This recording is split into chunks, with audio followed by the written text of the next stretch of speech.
Well, hello there. Hey, one of the keys to living a victorious Christian life is contentment. And Paul speaks of contentment when he says this in Philippians chapter 4, verse 11 and verse 12. He says, "Not that I speak in regard to need, for I have learned in whatever state I am to be content. I know how to be abased. I know how to abound. Everywhere in all things I have learned both to be full and to be hungry, both to abound and to suffer need." Paul says, I have learned in whatever state, I have learned to be content. And contentment is a key to living a victorious, overcoming, and triumphant Christian life. And the word contentment simply means to be satisfied. And it means to be satisfied with what God has given, unconcerned about those things that God has not given. I like what the author of Hebrews said in Hebrews chapter 13 and verse 5.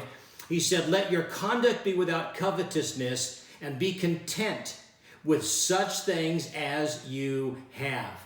Many people think that the secret to living a contented life is having everything that you want. In fact, people often say to themselves, listen, if I just had a house, or if I just had a bigger house, or maybe if I just had a car, or if I had a bigger car, if I had more money, if I had a better job, then I would be content. It reminds me of a story that I heard one day. A wealthy employer was walking through his company, and he heard one of his employees say, "If I had just $1,000, then I could be content." And so the employer stopped, turned, walked back to that employee, and he said, "I heard what you said, and I want to give you $1,000 because I have never met a truly contented person." So he pulled out his checkbook and he wrote a check for $1,000, gave it to this employee. And as the employer was walking away, he heard the employee say, "You know what? I should have asked for $2,000. But friends, isn't that the way it is? You see, because contentment does not come by having all of the things that we desire. You see, contentment is simply you and I being satisfied in God. It's being satisfied with what God has given, being unconcerned about those things that God has not given. Contentment simply comes by looking away from what others have or what they don't have, and it's by looking to God and thanking Him for what He has given. Because when we are not satisfied, when we are unsatisfied, when we always want more, or when we want what somebody else has or does not have, do you know what's going to cause us problems?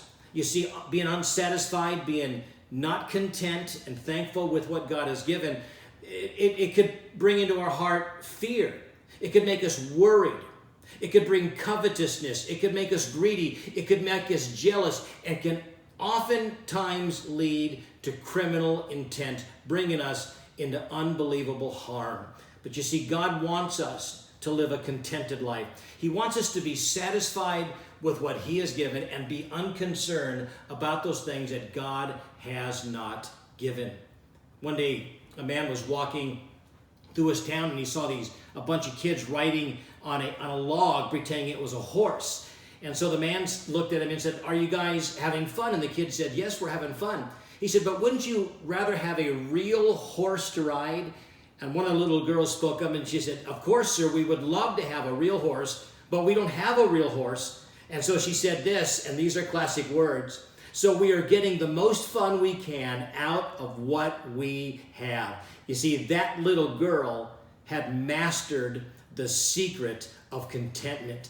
In the same way, if we're going to live a victorious Christian life, then we need to learn to be satisfied with what God has given and unconcerned about those things that God has not given. Contentment, it's a key to living a victorious Christian life. Hey, may the Lord bless you today in your walk and your relationship with Jesus.